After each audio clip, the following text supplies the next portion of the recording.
بسم اللہ الرحمن الرحیم۔ مسجد اقصی فلسطین کے دارالحکومت بیت المقدس میں واقع ہے۔ بیت المقدس کو القدس بھی کہا جاتا ہے۔ القدس کو مغربی اصطلاح میں یروشلم کہا جاتا ہے۔ عبرانی میں القدس کو یروشلائم کہا جاتا ہے۔ اس کا ایک نام ایلیہ بھی ہے۔ اسلام سے قبل اس کا نام ایک رومی بادشاہ نے ایلیہ رکھا تھا۔ یہ بحر روم سے 52 کلومیٹر، بحر احمر سے 250 کلومیٹر اور بحر مردار سے 22 کلومیٹر کے فاصلے پر واقع ہے۔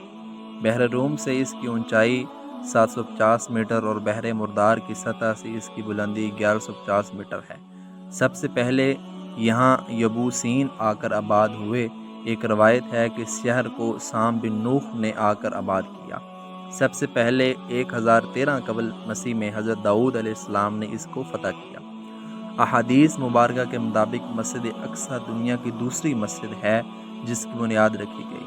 بخاری شریف اور مسلم شریف میں حضرت ابو ذر سے روایت ہے جس میں یہ صراحت ہے کہ مسجد بیت الحرام کی تعمیر اور مسجد اقصی کی تعمیر میں 40 سال کا عرصہ ہے، اور ایک روایت میں ہے کہ مسجد بیت الحرام کو حضرت آدم کی پیدائش سے 2000 سال پہلے فرشتوں نے تعمیر کی۔ امام قرطبی فرماتے ہیں ان دونوں روایتوں سے یہ بات ثابت ہوئی کہ حضرت ابراہیم علیہ السلام بیت الحرام کے اور حضرت سلیمان علیہ السلام مسجد اقصی کے مجدد ہیں، نہ کہ مؤسس۔ اور مسجد اقصی کا ذکر قرآن کریم کی اس آیت میں ہے جس میں معراج نبوت کا تذکرہ ہے۔ مسجد اقصی کی تعمیر کے ادوار اس بارے میں مختلف روایات ہیں کہ مسجد اقصی کا مؤسس اول کون ہے۔ پہلا قول یہ ہے کہ سب سے پہلے فرشتوں نے تعمیر کی۔ دوسرا قول یہ ہے کہ حضرت آدم علیہ السلام نے سب سے پہلے تعمیر کی۔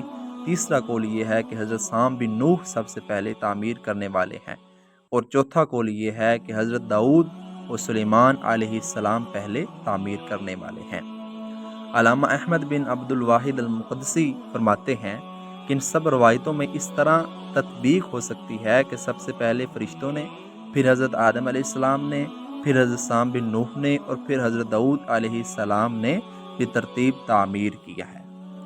لیکن بخاری اور مسلم شریف کی احادیث سے صریحاً معلوم ہو جاتا ہے کہ جس طرح ابو الانبیاء حضرت ابراہیم علیہ السلام نے اپنے بڑے بیٹے کے ساتھ مل کر مکہ مکرمہ میں بیت اللہ یعنی مسجد حرام کی بنیاد رکھی، بعینی ہی حضرت ابراہیم علیہ السلام نے اپنے دوسرے بیٹے حضرت اسحاق علیہ السلام کے ساتھ مل کر 40 سال کے بعد بیت المقدس یعنی مسجد اقصی کی بنیاد رکھی۔ مکہ مکرمہ کا قبلہ عالمگیر اور دائمی قبلہ تھا، جبکہ بیت المقدس کا قبلہ بنی اسرائیل اور بعد میں امت محمدیہ صلی اللہ علیہ وسلم کے لیے ایک محدود میں مدت تک قبلہ رہا۔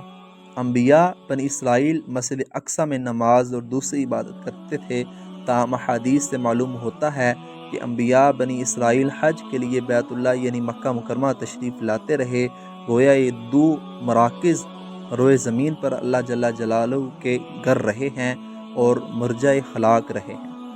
جب رسول اللہ صلی اللہ علیہ وسلم کو اللہ نے نبوت سے سرفراز فرمایا تو ایک رات ان کو اپنے عجائبیات کی سیر کروانے کے لیے ان کو مسجد حرام سے مسجد اقصی لے گئے، جہاں سے وہ عالم بالا یعنی عالم غیب کی سیر کے لیے تشریف لے گئے۔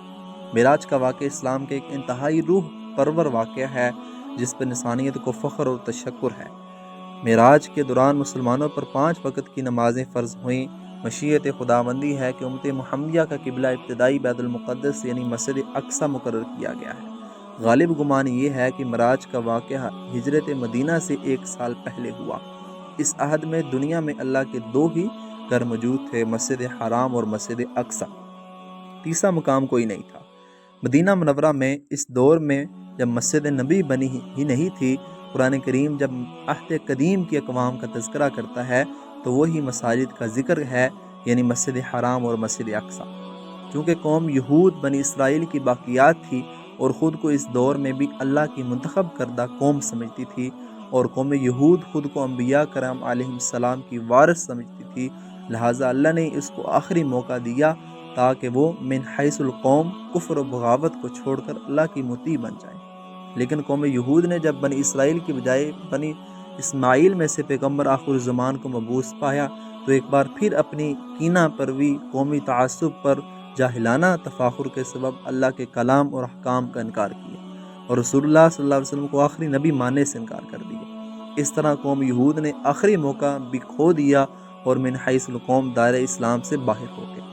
مدینہ منورہ میں رسول اللہ صلی اللہ علیہ وسلم اپنے صحابہ کرام رضوان اللہ عنہم اجمعین کے ہمراہ مسلسل 1.5 سال یعنی 17-18 مہینوں تک شمال کی سمت بیت المقدس کی طرف منہ کر کے نمازیں پڑھتے رہے، لیکن خود رسول اللہ صلی اللہ علیہ وسلم کی یہ خواہش تھی کہ اللہ مہربانی فرما کر ایک بار پھر مسجد حرام کے عالمگیر قبلہ کو مسلمانوں کا قبلہ مقرر فرما دے۔